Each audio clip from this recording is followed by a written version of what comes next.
revisitons le siècle de Louis XIV. Nec pluribus impar. À lui tout seul, il en vaut plusieurs.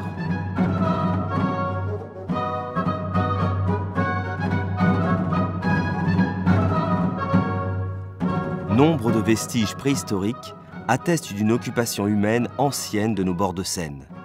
Une forêt pourvoyeuse de gibier et de bois, et présence de la Seine qui répondait à l'intérêt immédiat des besoins quotidiens. Poissons, eau à boire. Et faute d'un véritable réseau routier, la voie navigable revêtait une importance indispensable pour la circulation des hommes et des marchandises. Le port fut-il déjà, comme l'affirment certains historiens, un entrepôt romain à la suite de l'installation d'un certain Mérélus sur la colline dominant le fleuve? Au XIIIe siècle, il est attesté en tant que port de Marly ou port de la Loge.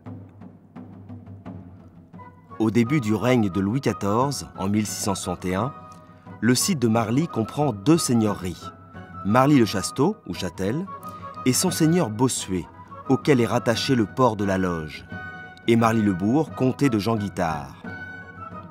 En 1676, désirant se réserver une résidence plus intime que Versailles, le roi réunissant les deux paroisses crée le village de Marly-le-Roi. Il fait édifier par Mansart l'église paroissiale Saint-Vigor, dont dépendra la petite communauté du port.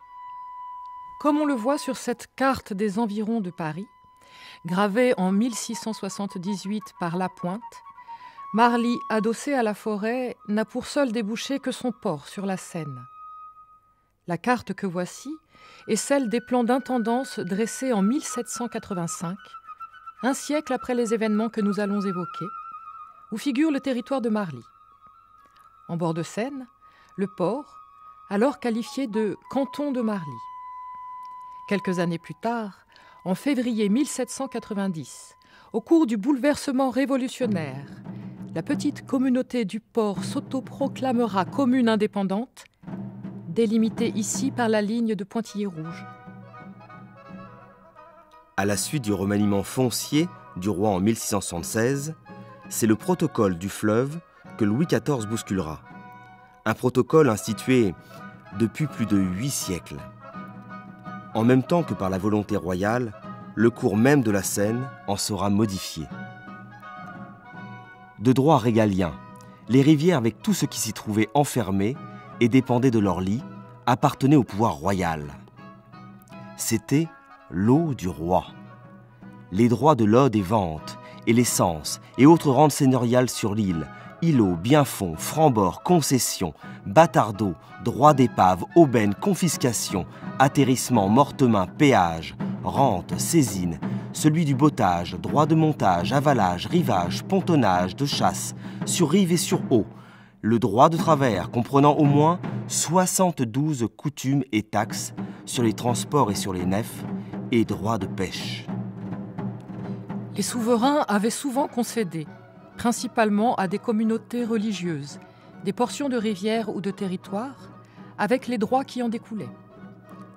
C'est ainsi que Charles le Chauve, roi de France et abbé de Saint-Denis, par sa charte de 869, abandonne à l'abbaye de Saint-Denis ladite rivière de Seine, Foresta Aquatica, avec tous les bords et rivages d'Issel, et autres droits royaux et dépendances à prendre depuis la rivière de Savre à Saint-Cloud jusqu'au-dessous du château de Saint-Germain, soit jusqu'aux rues de Chambry ou rue de Buzeau actuelle.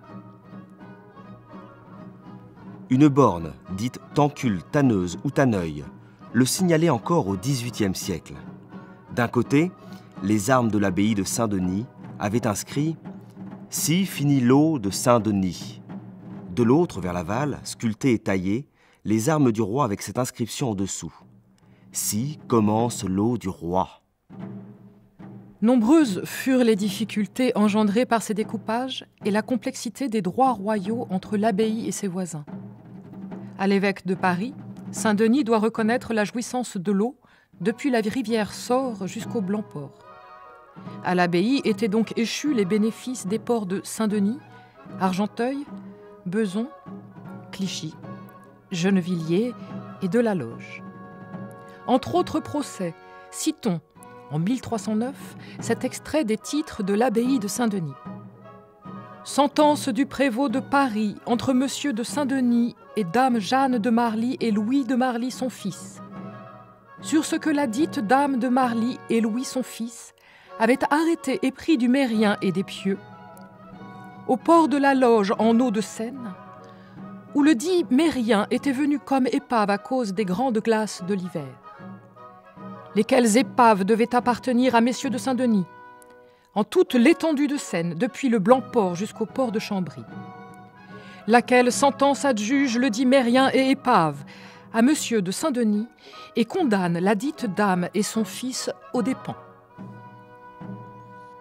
Forêt aquatique. Flou juridique, laissé par le terme même. Devait-on entendre seulement usage de l'eau ou totalité du bien? Ainsi, l'île Épineuse, située sur les bras de Marly, entre l'île Poirée, pointe de l'île de la Loge et Tancule, était bien en la sensive des seigneurs de Marly. Mais quand les eaux sont grandes et que la rivière de Seine déborde, les deux bras sur l'île Épineuse n'en faisant plus qu'un, l'île appartient à Saint-Denis. Même question pour l'île de la Loge, ici complètement submergée en 1910. Régulièrement renouvelée depuis le IXe siècle, la charte de Charles le Chauve est certifiée par Louis XIV en Conseil d'État par la séance tenue à Saint-Germain-en-Laye le 10 mai 1672. Après avoir ouï un rapport de Colbert, contrôleur des finances, Louis XIV confirme la donation de Charles le Chauve en faveur de Paul de Gondi, cardinal de Retz, abbé commendataire de l'abbaye de Saint-Denis. Gondi succédant à Jules Mazarin en 1662. Quel paradoxe! Gondi, ancien affilié de la Fronde, contre Mazarin, alors ministre. La Fronde, que Gondi reniera en échange d'un chapeau de cardinal. Après la mort de Gondi, Louis XIV affecte les revenus de la manse abbatiale de Saint-Denis à la maison royale de Saint-Louis, à Saint-Cyr. Désormais, les moines seront privés de leur patrimoine foncier. La cathédrale basilique de Saint-Denis ne restera plus que la dépositaire de la nécropole royale. Le titre même d'abbé, supprimé par le roi, est remplacé par celui de grand prieur. Les dames de Saint-Cyr ajoutent à leur titre celui de seigneurie de la rivière de Seine, se contentant d'amodier leurs biens à un fermier général.